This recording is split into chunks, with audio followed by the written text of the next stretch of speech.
I was invited to lead a pilgrimage of 2 bus loads of pilgrims going around 7 churches.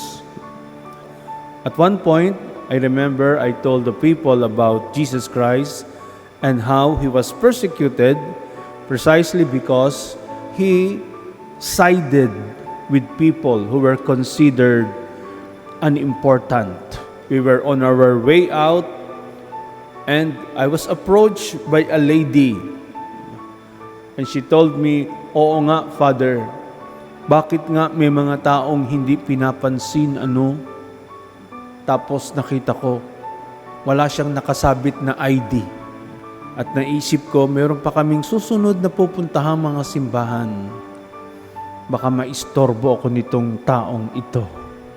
I heard the word of God telling me, "Tila mo ikaw, kasasalita mo lang about hindi pinapansin yung mga hindi importante. Pero ito, you want to dismiss her right away."